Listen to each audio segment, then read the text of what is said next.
tout le monde. Aujourd'hui, je voudrais vous parler d'un petit sujet, comme j'ai l'habitude, des petits sujets simples, mais importants.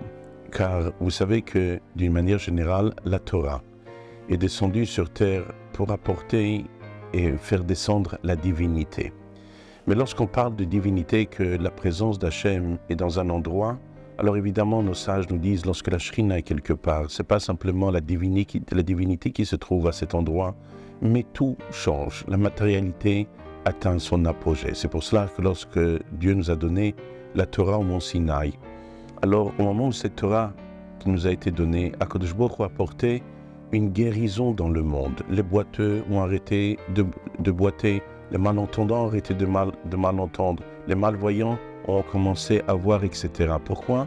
Parce que Torah Hashem Temima. La Torah d'Akadosh Baruch Hu est Temima, est entière et parfaite. Et où Akadosh Baruch Hu se trouve, alors la plénitude se trouve. C'est pour ça qu'on trouve aussi dans la halakha que lorsqu'Akadosh Baruch Hu décide, Dieu décide de faire donner sa prophétie sur une personne, alors la halakha demande que le prophète, la loi demande que le prophète ait des qualités, qu'il soit chacham, gibor, ashir, qu'il soit un sage, un homme fort, qu'il soit riche, etc.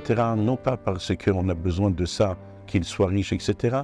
Mais tout ça fait partie de la plénitude de ne pas avoir un manquement.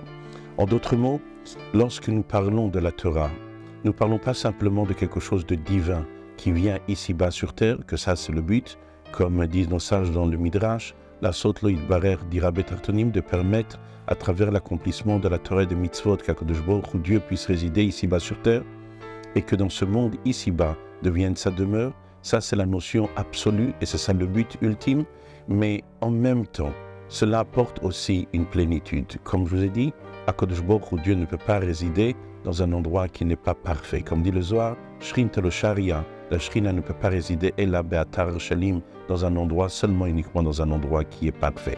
C'est pour cela que, à travers chaque cours que vous allez étudier, que ce soit avec nous ou avec d'autres personnes, chaque fois qu'il y aura une étude de Torah, pas simplement qu'il y aura la connaissance de la halakha, de la loi juive, pas simplement qu'il y aura la connaissance du Talmud ou du Midrash ou du Chumash, n'importe quelle étude, elle doit naturellement et automatiquement accompagner votre vie avec un changement profond dans la vie de tous les jours. Et évidemment, dans cette vie de tous les jours, ça commence par nous-mêmes, un changement dans notre fort intérieur, et aussi avec cela, l'expression de ce changement dans notre fort intérieur à travers l'éducation de nos enfants qui va être naturellement différente, et avant cela, dans notre couple, et encore avant cela, dans notre vie sociale avec les gens qui sont autour de nous. En d'autres mots, lorsque nous étudions, il faut qu'il y ait un effet. Comme dit le Rambam dans les lois de Hanouka, l'onitena Torah et la lasot shalom baolam. La Torah est venue d'apporter, est là pour apporter le shalom, la paix dans le monde. Et lorsqu'on dit le mot shalom, comme je viens de vous dire, c'est pas simplement shalom, la paix, mais c'est aussi shalem, quelque chose qui est entier et parfait.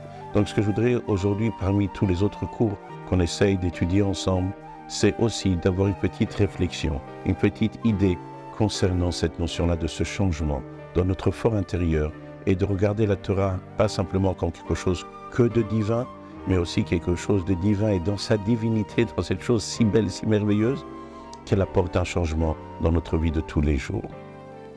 Le sujet que je voudrais vous parler aujourd'hui, et car on aura besoin de faire quelques petites vidéos, parce que, comme vous le savez, j'essaie que tous les cours soient des cours plus ou moins courts, pour permettre à une personne, même dans un petit laps de temps, de s'asseoir lui-même, de pouvoir écouter une petite parole, de pouvoir se régénérer avec une parole de Torah, ou même lui et sa femme dans un couple, de s'asseoir, même si on n'a que 5 minutes, 10 minutes, un petit quart d'heure, et qu'on puisse écouter une parole de Torah sans avoir besoin de pouvoir se bloquer 1 heure.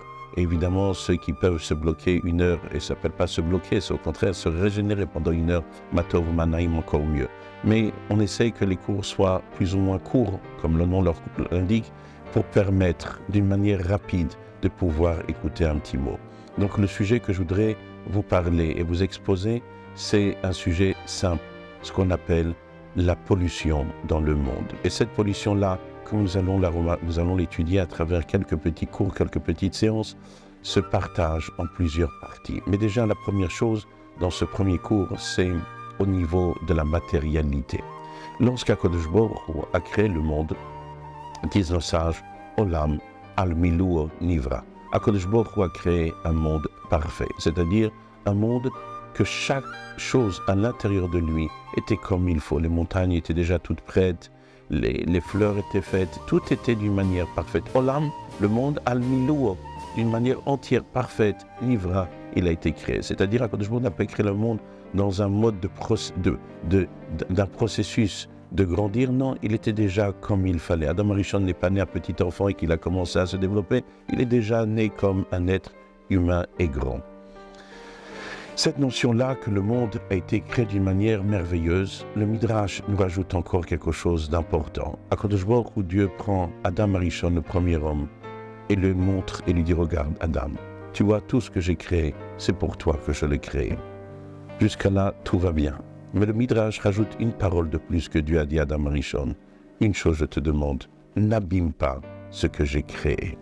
En d'autres mots, HaKadosh Baruch Hu, depuis le début, il dit le tempo de la manière qu'il a créé le monde. Il a créé un monde comme il faut, et ce monde qui est comme il faut, HaKadosh Baruch Hu nous demande de ne pas l'abîmer.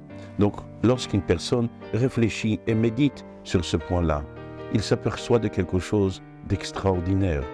Il s'aperçoit qu'en fin de compte, notre travail à nous est dans une première étape de ne pas abîmer l'existant. Et lorsqu'une personne prend conscience que la première étape est de ne pas abîmer l'existant, son positionnement est complètement différent. Essayez de vous imaginer qu'une personne, on lui dit « tu es un gardien, tu dois garder un musée, tu dois garder un entrepôt, tu dois garder un magasin, tu dois garder une ville, tu es gardien. » Et on lui dit « écoute, il y a des brigands, des voleurs, des gens qui veulent venir, des gens dérangeants veulent rentrer, veulent arriver. Ce qu'on te demande, c'est de surveiller. » Vous comprenez bien qu'une personne, lorsqu'il est conditionné à surveiller, alors tout son esprit va être comme ce sniper, cette personne qui a tout son esprit, tout son œil, toute son identité à travers son œil dans cette lunette pour pouvoir viser. L'esprit de la personne est complètement comme si une personne est assise en face d'un radar et il attend qu'il y ait un intrus. Lorsque nous sommes conscients que la première chose qu'HaKadosh Baruch Hu nous demande, c'est de ne pas abîmer, automatiquement notre manière d'aborder les choses est complètement différente. Pourquoi? Parce que disent nos sages, Milta, une chose de leur âme, il y en a une chose qui n'est pas dans l'esprit d'une personne. Alors, l'avadate, lorsqu'une chose, une personne ne sait pas, leur âme yaline chez une personne n'est pas été posée sur lui, il ne sait pas, il n'est pas conscient de ça. L'avadate, il ne fait pas attention à cette chose-là. Personne ne peut faire attention lorsqu'il marche dans la rue, il dit, tu t'es aperçu qu'il y avait un arbre qui faisait tant et tant de telle grandeur, telle hauteur. Non, on ne m'a pas averti, je n'ai pas fait attention à cela. Lorsqu'une personne ne sait pas que ce qu'on attend de lui, la première chose, c'est de ne pas abîmer les choses, naturellement, il ne fait pas attention à cela. Et malheureusement, on abîme. La même chose ici, dans notre vie de tous les jours. Notre couple, ce qu'on nous demande, c'est de ne pas l'abîmer. Notre corps, on nous demande de ne pas l'abîmer. Notre esprit, on nous demande de ne pas l'abîmer. Mais nous, dans notre esprit, on n'est pas conscient. On croit qu'on fonctionne, on fonctionne. Et à cause de ça, nous abîmons notre esprit. Donc, la première chose que je voudrais, après ça, dans les autres cours, je vais parler un peu plus dans les détails et m'approfondir avec ça, avec vous, Bezat Hashem. Mais la première chose que je voudrais qu'on retienne, c'est que chacun d'entre nous doit comprendre que la première chose qu'on nous demande à nous, c'est de ne pas abîmer. Lorsque vous rentrez dans une chambre d'hôtel, vous laissez une carte bleue. Pourquoi? Parce que l'hôtel vous dit, ça c'est une carte, vous laissez votre empreinte, comme ça si vous abîmez quelque chose, vous allez payer. La première chose, HaKadosh Baruch Hu nous a donné un hôtel merveilleux. HaKadosh Baruch Hu nous a donné quelque chose de paradisiaque. Mais il nous a dit, mets ta carte bleue. Seulement, lorsqu'on rentre dans l'hôtel, on met une carte bleue, on réfléchit différemment parce qu'on a laissé une empreinte de carte bleue. Si on rentre dans un endroit, dans un hôtel très très très cher, et surtout lorsqu'on n'est pas habitué de rentrer dans un hôtel très très cher, et surtout si quelqu'un nous a offert cet endroit dans l'hôtel, mais malgré ça, c'est à moi de mettre ma carte bleue, alors je vous garantis qu'on tient les enfants différemment. Je vous garantis, lorsqu'on rentre dans la pièce, dans la chambre, on aborde la chambre différemment. Si on est conscient qu'HaKadosh Baruch Hu nous a donné quelque chose de merveilleux qui est notre corps, si on est conscient qu'HaKadosh Baruch Hu nous a donné quelque chose de merveilleux qui s'appelle le couple, si on est conscient qu'HaKadosh Baruch Hu nous a donné quelque chose de merveilleux qui s'appelle la société et quelque chose de merveilleux qui s'appelle nos enfants, et on nous dit, mets une carte bleue, mets ton empreinte de carte bleue, ne pas abîmer, notre manière d'aborder les choses aurait été complètement différente. Mais le problème, à qui on a demandé de mettre une empreinte de sa carte bleue avant d'avoir un enfant, à qui on a demandé de mettre une empreinte le caractère bleu avant de se marier. Alors ces empreintes existent, oui, mais elles ne sont pas assez conscientes dans notre esprit. Alors, Bezrat Hashem, on va se retrouver à la prochaine séance et on va essayer de parler de tout ça d'une manière un peu plus profonde et à l'intérieur de ça, vous montrer quelques paliers pour que puissions un petit peu, et pas simplement un petit peu, mais beaucoup changer notre identité, notre vie et surtout permettre à Kadosh Baruch de pouvoir se retrouver ici-bas sur terre avec la venue de ma chère Tzidkeinu. Amen. Ken Yiratzon. Chazak u'Bruch Tihou.